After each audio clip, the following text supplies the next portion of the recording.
Hello, everyone. Madeline Dale here. I've got a great author for you guys to check out today. Let me introduce Dave. He's got some amazing books out and some coming out. So, Dave, go ahead and share with us a little bit about yourself and your books. All right. Well, I'm really excited to be here. I've been publishing fantasy and sci-fi since about 2019, although I've been writing stuff for a lot longer than that, but I finally got around to sharing it with the world. Summer of 2019, I came out with this series. Flames Over Frosttown was the first one. And that book was about 14 years coming. I started it on a car trip and, worked on it, every so often for a long time. Sent it out to agents, had my soul crushed, that kind of thing. And then edited it hard for another 7 years, kind of off and on. And I've gotten a lot faster, as you can tell, because I have more than one book in 14 years. I was a college professor for a long time. I am a marine geologist, sedimentologist by training. That is cool. Thanks. Yeah, that was a lot of fun. I taught at Guilford College here in Greensboro for 24 years and stepped away last year when our department was starting to get shut down. So, and I thought, well, I'm enjoying the writing thing. Why not make that all of what I do or most of what I do? And so I've been trying to kind of make it as an author solo since then, which has been really fun and fits well with the pandemic where you can't go out and have fun anyway. So I agree. Yeah. Sorry, go ahead. No, go ahead. You're fine. Oh yeah, the Daros is a standalone sci-fi book that I came out with last May. It's a sort of a space opera. It's got two main characters that you follow through the story of planetary invasion, and one is a smuggler's daughter who is caught up in it just as they visit the planet, and the other is a member of the invading force who's actually a secret rebel and trying to undercut it from within. So that's a lot of fun. The main series above here is the Inquisitors Guild, and that's detective stories, but set in an epic fantasy world. Ooh. So there's this guild that's part of the government, but a very small branch that runs around investigating crimes in the city of Frosttown. And so each of the books is a separate mystery, kind of like how Agatha Christie or other folks would write about the same sort of setting, but with different mysteries going on. And actually, there are different narrators for each of the stories. So it's all of them are members of the Inquisitors Guild, but each of the books is kind of standalone, and you could hypothetically read them in any order, but they have a chronology, but they're all separate. But anyway, they're a lot of fun. There are a lot of magic and swordplay and that kind of stuff, in addition to the detective mystery stuff. And then there's a little bit of a kind of a buddy cop element too, because they all have partners, and so they're working with partners running around the city and trying to figure stuff out. So that is fascinating. I like that you said they have different narrators for the series, like each own, and that they're a different member of the guild, each one.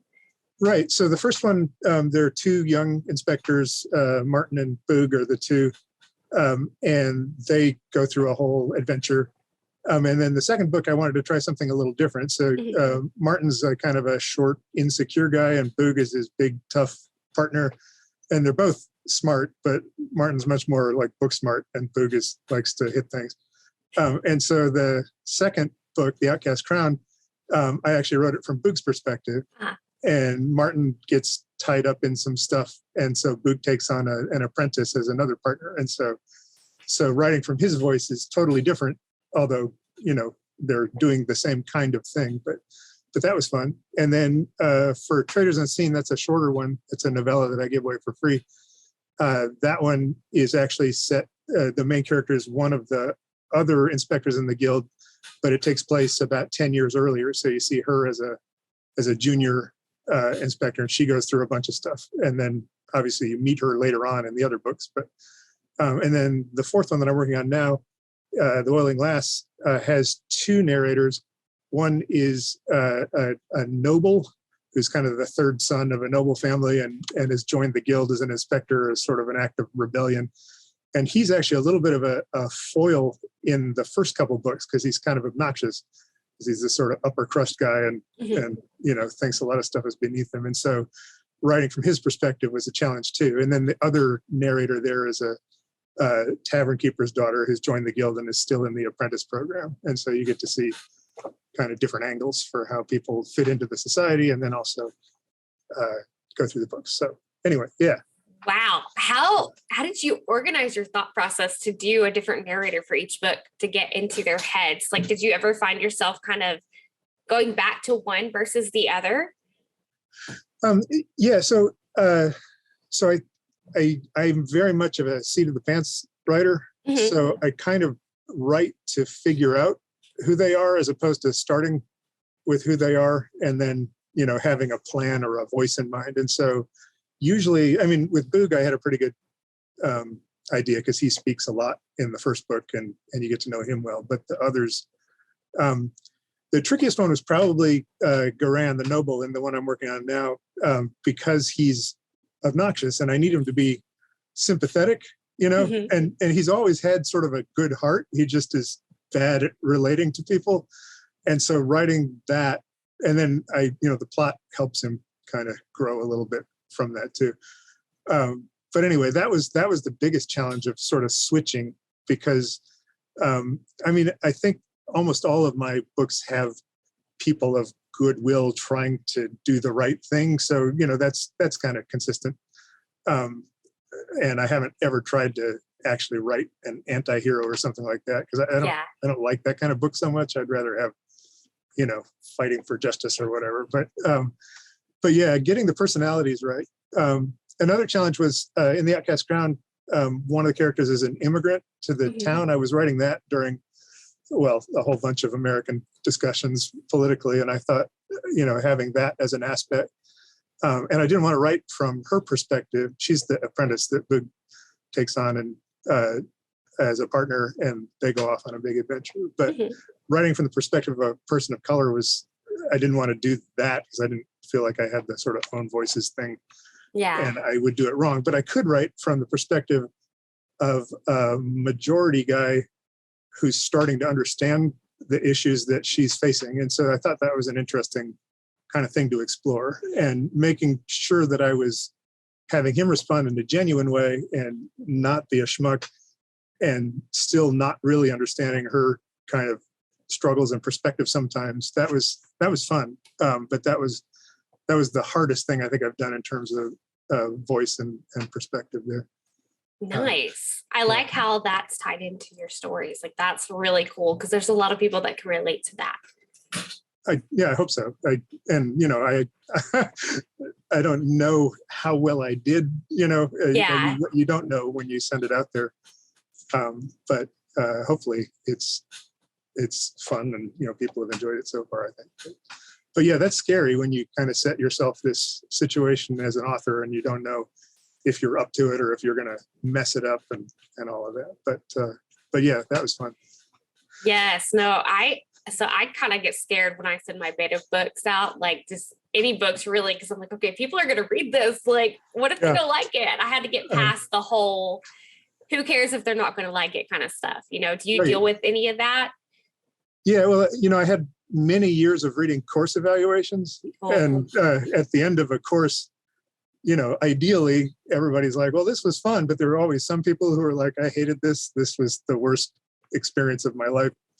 And hopefully that's, one person a semester, but sometimes, and you can't reach everybody, everybody mm-hmm. wants different things, expects different things, likes different stuff. And so I don't get that upset about people who've taken a shot at the book and don't like it. I mean, it hurts a little to see a 3-star or something like that. But yeah, but yeah, I think you can get through that as long as have a little bit of confidence and, a well of that to draw on even when, but it's just like the course evaluations. You get a negative piece of feedback and you just kind of stomp around in circles and, all day. But you can get through that. And you can look for what's the valid criticism, what did you not do that they wanted? And is that something that you did by accident or that you did intentionally? And if you did it by accident, then, that's something you can work on and fix. But if you did it on purpose, then it just wasn't a good match. But it still is, it's hard when you're doing a creative thing, because you can't make the perfect thing that everybody loves. Even the things that people tend to love, there are always people who don't like it. Yes. So, but it's good that you take it as constructive, because that's the best way really to take any review as constructive. Like, what can you do better? Especially if they're lower, not 5 stars, just like 4, 3s, and 2s. Like, hopefully nobody ever gives you 2 or 1. Because like I've had those, and I'm like, one of them was a 1 star for my book being too steamy, and it was my cleaner, like YA, like phase shifter series. And I was like, okay, like, what have you read if this is steamy to you? Like, yeah, I know. Some of them, I feel like some people are out there just to be like a pain for all us authors. Yeah. I had one who read Flames Over Frostum. My books are very clean. There's like a romance that's in one of them that's like not much more than a kiss, and so they're super clean. There's like a contextual swear word.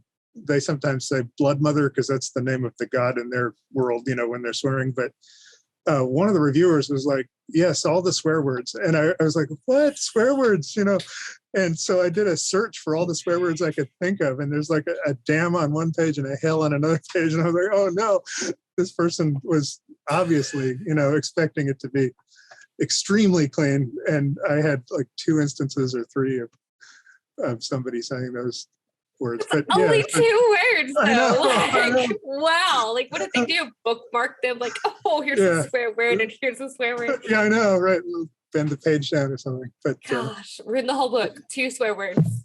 Yeah, no, she still reviewed it nicely, but that was one of the comments in the review. That's crazy. And I was worried that people would read it and think, there's an F-bomb on every other page or something. And the review thing is hard because people are just giving feedback, but then sometimes there's something weird and you don't have any power to really deal with it. Outcast Crown, Traders Unseen, this one got a 1 star on Goodreads with no comments.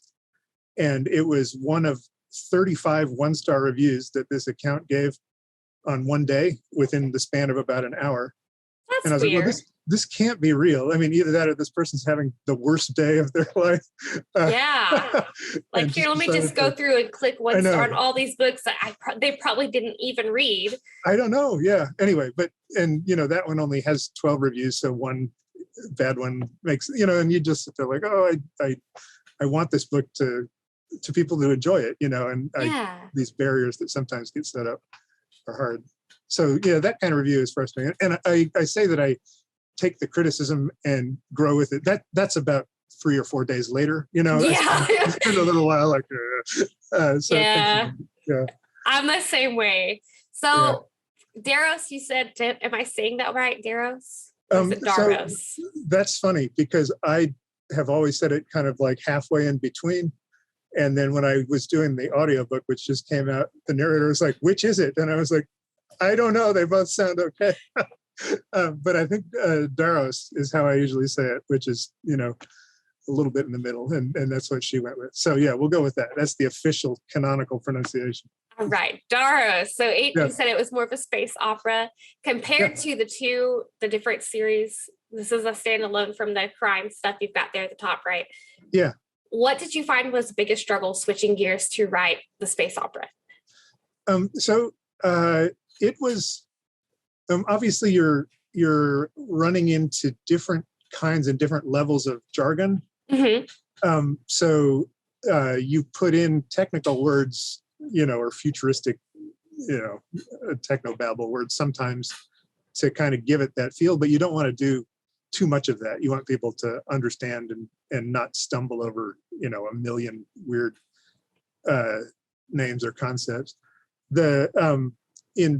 So having that sort of higher technology as a backdrop of the whole thing, where you have to decide which tasks are easy for folks because there's technology, and which of the things, in a regular life are they still dealing with, going to sleep, finding food, all of that kind of stuff. Technology, you want technology to assist with some of that, but not all of it. And so figuring out the right level.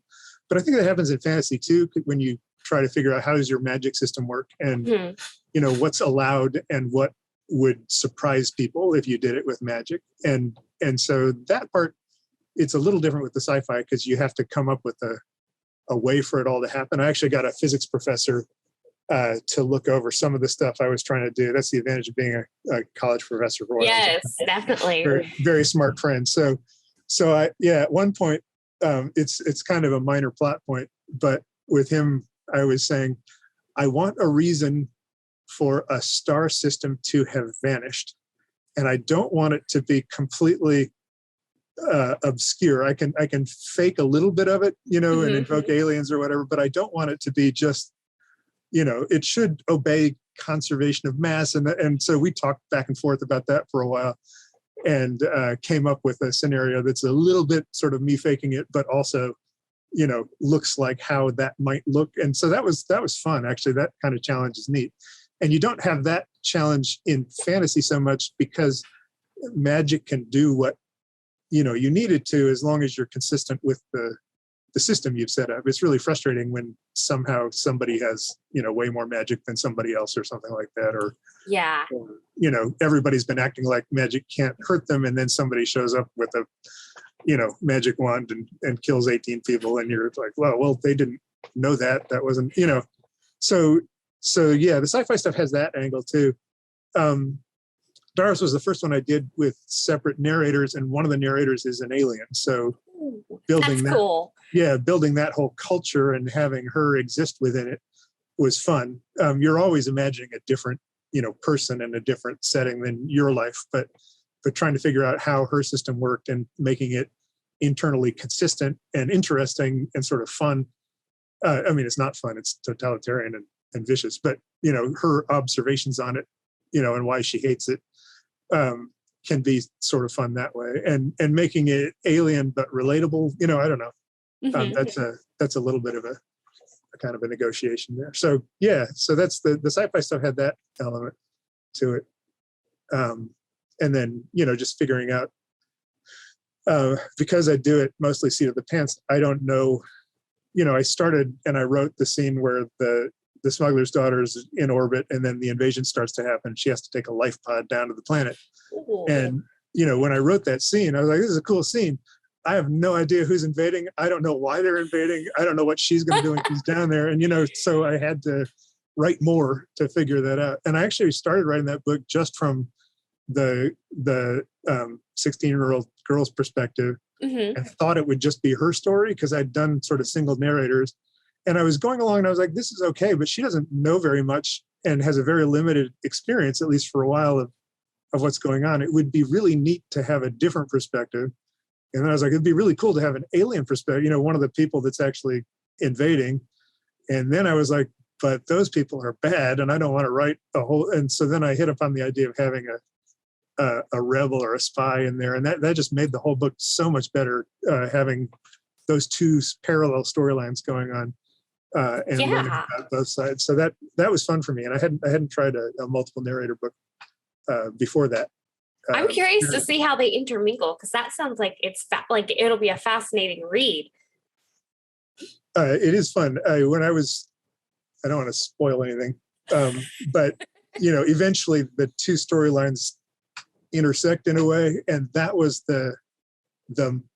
I was, my heart was beating. I was like, I have to do this right. This is the payoff for all of this setup and these separate stories. What are they going to think of each other? How is it, so that was very, very tricky and scary and fun, because they were each observing the other's person, but also the whole race. And they had preconceived ideas of what each of them was like and all of that. Anyway, that was exciting. That was really fun to try to have that book stuff pulled up over here. So I keep like glancing at it. So that is really cool. So with creating these two separate pieces of like fiction, what did you find was your absolute favorite thing in creating the stories? Oh, that's hard because I actually love each story to death while I'm writing it. and then I think, well, that's my best one. I can never do better than that. And then I start the next one and I get totally into that one. And like, oh, I love this one. And it's so picking out an aspect of it I like the most is hard. I think the thing that's the most fun for me is when, as I'm going along and writing a chapter and I think it's going to go one way, and then I think of a cool twist or an element that I hadn't expected to sort of throw in. And then because I don't write from an outline or anything, I can kind of just put it there and then go to bed and be like, what did I just do? How am I going to fix that or work? And that is really fun though, because that means that the book can take turns and the characters can deal with it. It's a little discordant and sloppy sometimes in the first draft when you throw in these twists that you hadn't, thought of beforehand. And of course, during the editing process, you have to go back and plant seeds ahead of time and weave it all in and make it look better. So that's much more of my style than having, okay, on the 5th of March, these people will go to this town and have this for lunch. I said, I know some people thrive under that kind of level of detail. In the Outcast Crown, I had a lot of that. It has a little bit of a people following different timelines element, and that was a little tricky to navigate. I had to build an actual, about halfway through, I was like, this is getting out of hand. I really do need at least a timeline and a schedule to figure out how they know each other and where they would have run into each other and that kind of thing. So, but yeah, the little twists in Flames Over Frosthelm, there was, I was writing a section where two of the characters are held prisoner in a ruined space, and they're wandering around exploring it.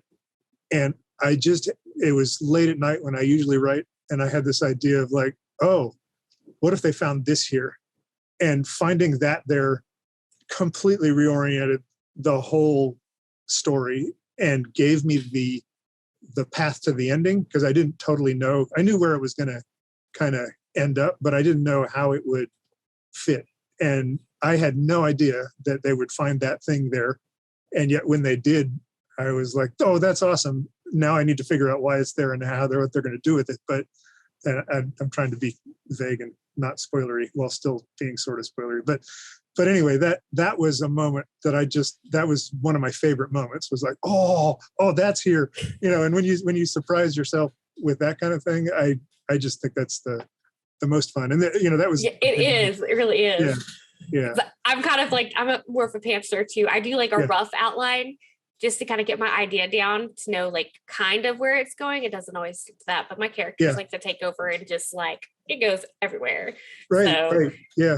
Well, for me, I can do the pantsing thing up to a point, and then you're like, okay, it's like a juggler who's thrown so many balls up into the air. Like I have to start catching some of these, or the whole thing is gonna. So yeah, about halfway through, I usually know, okay, it's going to end kind of this way, and I need to start bending stuff towards that way, and I need to take all these things that I've thrown in and make sure they all are appropriate, and then take some out if they're not going to be good, or weave them into where it's going.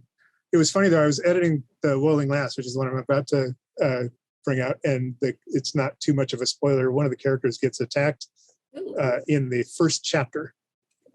And the person who attacks him stands over his body, and I had written this thing where she pulled out like a vial of ink and splashed it all over him and said claimed, like she was some sort of weird, cultist assassin person. And by the end of the book, when I went back to do the first editing test, I had totally forgotten that I had made her that way. Like I had taken the attack, but I built a completely different kind of reason for them. And I was like, what is she doing? This is so, so I had to go back and, change how that all worked and take out the sort of weird, sinister part of it. And but anyway, so yes, I do need to obviously go through multiple times and smooth that all out. I think that's the price of being a pantser as opposed to having the whole plan there. But it's also super fun to be able to throw in whatever you want. Yeah. Yes, I agree. So you said you have become a full-time author, correct? Yes. Some days I end up playing video games And, I mean, those are the good yeah, days. You get to just right. chill. Yeah, What does yeah. your writing routine look like? Do you follow a set schedule, or is it just kind of like a loose like thing when you can get into the computer kind of stuff? Yeah, it's different depending on whether I'm actively writing on a first draft or not. Because I have figured out that if I write daily, I go pretty fast. And not only, I can do 1,000 or 2,000 words a day, but only if I do it daily and repeated. And so and the reason for that is, I sit there writing and I will run out of gas or ideas. I'll get to the end of a chapter and I'll be like, okay, I need to go do something else for a while. But when I leave, then my brain starts working on, okay, what's the what next? What's going to go on? And I don't, if I tried to write it right away, that wouldn't work. But, if I go have dinner or go for a walk or take a nap or sleep overnight or something, then by the time I go in again, I have more ideas and I at least have a start for what's next. And that helps it be a little more fresh. That's so that's awesome. Yeah. So when I'm doing a first draft, that's how it goes. And sometimes I'll take breaks and do research and that kind of thing. The editing thing, I hate. That's what I'm doing now. And so that's because I love all my stuff. And then when I go to edit it, I have to necessarily, take out cool things or jokes or, stuff that I really liked putting in there. And that always, because I'm a small, selfish person who's egotistical, I have trouble, pulling those things out, or sometimes it's obvious, this is a terrible sentence or this paragraph makes no sense. But sometimes you're like, oh, that was good. I wish I wrote a book where that fits. So that's hard. And getting myself to sit down and do that is trickier. And so I tend to be more productive during the writing parts and then less productive when I actually have editing to do. And I'll try to do it. Like yesterday, I did probably 3 hours of editing, but that's like the only 3 hours I had done this week so far, kind of thing. So it goes a lot, especially in one go. Yeah. I did. I heard in another interview that you did NaNoWriMo last November. I did. Yeah, and I've done that 3 times now with very variable results. Actually, about half of that book was a NaNoWriMo project. I got it. I had written the first chapter like 3 years before because I was like, I'm going to need a sequel, but I hadn't published the first one yet. So I, hadn't writing the sequel when you're not done with the first one is counterproductive. But I had some stuff there, and I grew it during NaNoWriMo and then finished it kind of the spring afterwards. The Daros, about a quarter of that was NaNoWriMo. That was in the middle of when my college job was exploding, so I didn't do nearly as well on that. I did 25,000 words maybe that time. And then this last November, I actually started writing a thriller with a little bit of sci-fi to it. But it's set in the modern day. That was hard. I found that actually harder than the sci-fi and fantasy, because if you're writing in the present day, everybody knows the rules and everybody knows, what stores there are and how fast cars go. And there's so much that you can't just make up. But yeah, that one I was like, okay, how fast can I go? And I actually tried to do 2 a day writing sessions nearly the whole time. And I ended up doing 100,000 words and finishing the book in that month. Holy cow. Well, so I'm retired from my main job. My kids are grown and have left the house. And still, that's impressive. Pandemic, I know. Yeah. And so that was super fun, but I got nothing else done, Yeah, no, I totally get it, because I felt like I killed myself with it. Because like everything else was going on. I was just like, by the time the month was over, it's like, I need a break. Yeah.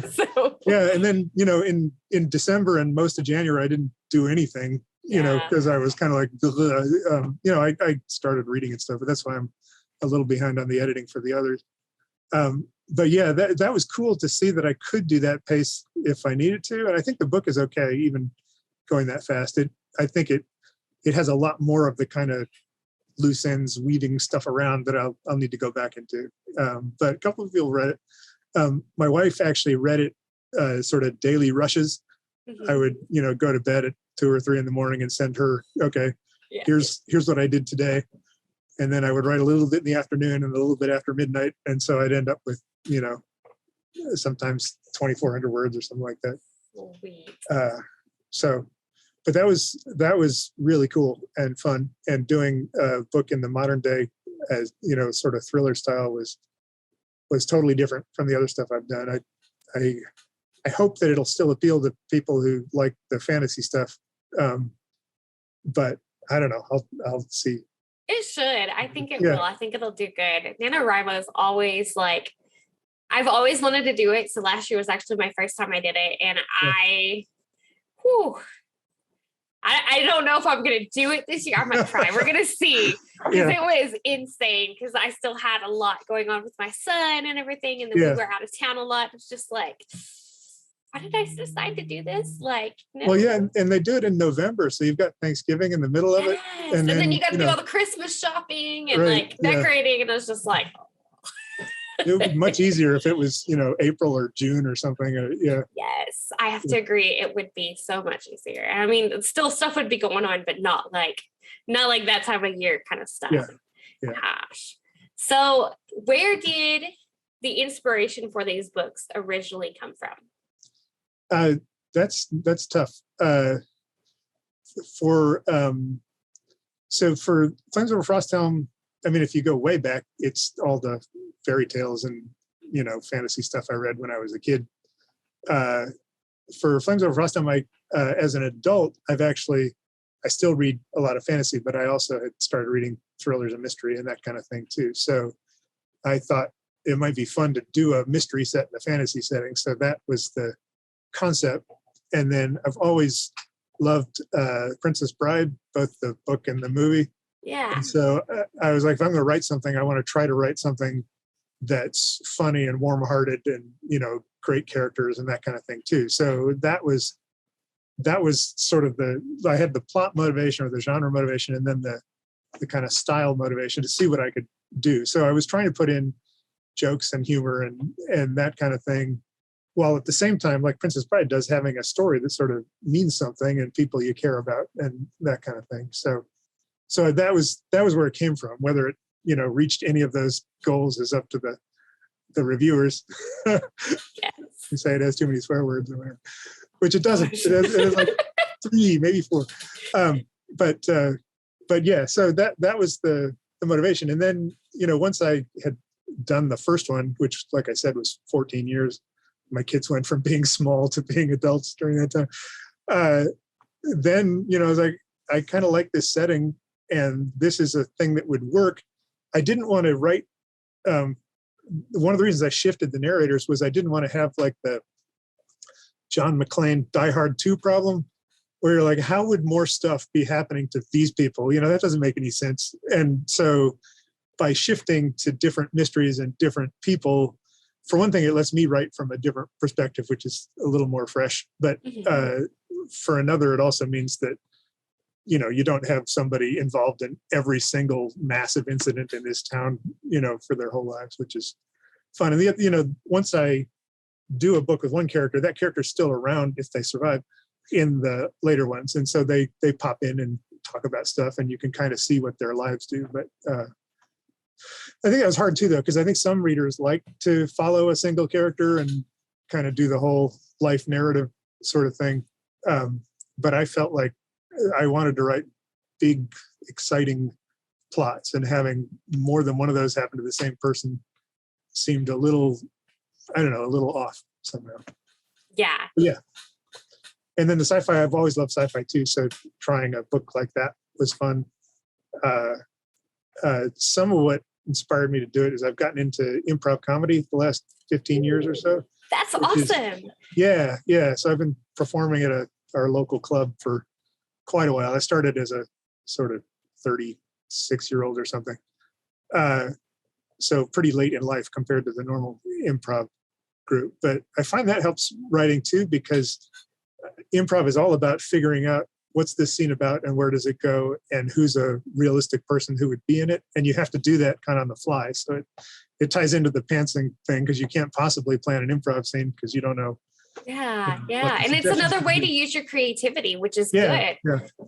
And I think it helps with dialogue too, because you have to talk. If you don't talk in an improv scene, then it doesn't, I mean, you can mime stuff or whatever, but it doesn't go anywhere. Talking is sort of central to it. And you have to speak in character as a different character. So I think that helps a little bit when I go to write things, not getting hung up on, is this a smart thing for this person to say? Because I'm much more, is this a natural thing for this person to say? And is it in character? And then, you know, if it moves the plot forward, you know, it has to at some level, but it doesn't have to be, it keeps you away from the kind of, we must go to the castle and find, you know, Sir Bell, you know, because people don't really talk like that. But sometimes in books you see the people just basically saying the plot and not acting like real people. So I think the improv helps a little bit too. That's good. And honestly, I'm a stickler. I'm like, you have to, I find ways to help my creativity flow. A lot of times I try to incorporate self-care to help my creativity flow. Do you have a self-care method that you kind of use to help with your mental health and your creativity to keep it going and moving forward? Boy, I think a lot of my self-care is actually sort of pizza, Diet Mountain Dew. I mean, it works. I play a lot of video games, and so I'll do that like in between or instead of sometimes writing. It's pretty easy to fit those. I mean, again, I'm at a point in my life where a lot of the things that I used to spend a ton of time on, you know, driving kids around to practices and coaching soccer and all of the work stuff, committee meetings and grading and all that kind of thing are away, which makes this a lot easier to do. It's not very lucrative yet, so thankfully You'll get there. My wife has a job in insurance, so you know I'm mooching off of her, which is a form of self-care too. So that is the I don't have a difficult sort of day to day, and so the writing and the writing was my self-care back when I was working. I would be like, okay, I'm going to shut the world down, not worry about the budget committee meeting tomorrow. I'll just see what happens next in Frosthelm. And so being able to do that kind of as my main gig is what I was trying to do all those times back when I had a busier life. So yeah, but yeah, you have to remind yourself to stand up and go get a drink of water and move around a little bit. Yeah, and video games is actually a good way to kind of use your creativity different. I've actually spoke with a couple of authors who have found inspiration from their video games for their stories, which I found was that's really cool because there's a lot of different video games out there. And my husband plays a lot of video games and I try to when I can when I have a free moment, but having a 4-year-old, it's always mommy. And I'm like, just give me 10 minutes. Yeah. But I've got a ways to go before I can reach where you're at with the kids being grown and everything. That's in time. So go ahead and tell our listeners and viewers where they can find your books and you on social media. Okay. My website is davedobsonbooks.com. So that has links to everything. There's a Flames Over Frosttown page on Facebook, and then you can just follow regular me. I post about writing there. If you look for Frosthelm Dave Dobson, you'll find me there. Twitter, I'm GC Dave Dobson, the GC for Guilford College, which you can't change that, I guess. But anyway, and I've been posting more on Twitter. I haven't gotten into Instagram yet because I don't take a lot of pictures and it's all phone based and I'm in front of a computer all the time. I love computers. So I haven't done that much yet, although I understand it's good. And TikTok for a man my age is probably a little bit of a stretch too, but yeah. So I'm on Twitter. I do a blog occasionally. I've got a newsletter you can get to from my site, davedobsonbooks.com. So that's the best way. The books are all on Amazon. Most of them are in Kindle Unlimited, except for Traders Unseen, which you can get for free from a bunch of different sources as well. Awesome. So, well, thank you so much, Dave, for being on the show today. Oh, thanks for having me. This was delightful. So good I've seen you around in various groups and on Facebook and stuff, and now I get to know who you are and talk to you a little bit. Cool.